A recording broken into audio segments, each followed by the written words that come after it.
The whole orientation of the government does not put the people in the center of development. They're not sufficiently caring about the vulnerable people of the country that need help, especially with the high cost of living. And they need to invest more in the areas where the Jamaican economy will benefit from a higher level of human capital. That means education and training.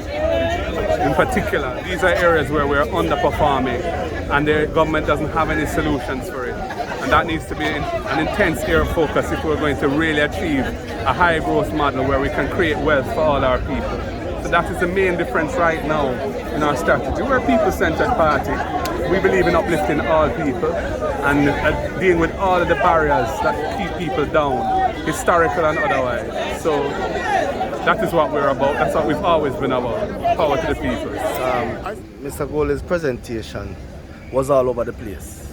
It lacked direction, real direction. He made some attempts to bring to the fore issues that are not real.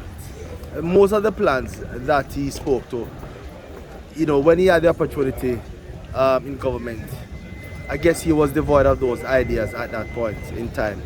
And so he's hoping at this time that the new vision that he has now gotten, that he will be able to implement same. But we have a plan that is realistic and that seeks to empower and improve the lives of our citizens. Pipe dreams are something that goes up in smoke.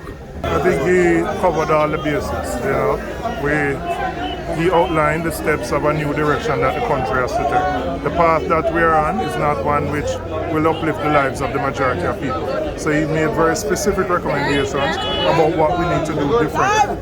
So it was a criticism of where we are now, but with specific proposals as how we can build a Jamaica that will include all Jamaicans. Right now the path that we are on, it will grow a country, but only those at the top will benefit, and the majority at the bottom won't be uplifted. We are committed to policies that will lift up everybody. A bit disappointed.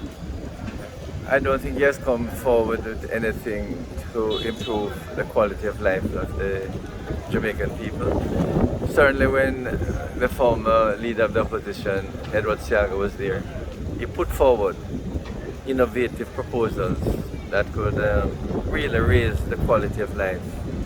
But most of the presentation from the present leader, Margolin, is just critical of what is being done, and I'm not too sure the criticism of what is being done is really very effective.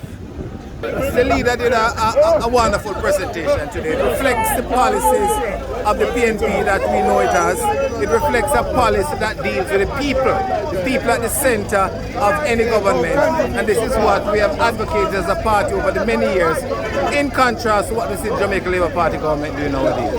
I think it's a wonderful presentation, and the presentation reflected the many portfolio areas that the party shadow cabinet has worked on over the period of time. Excellent. Covered most of the points that ordinary Jamaicans would want to know, the questions. He gave solutions, and just an excellent speech. Was in control, calm and collect.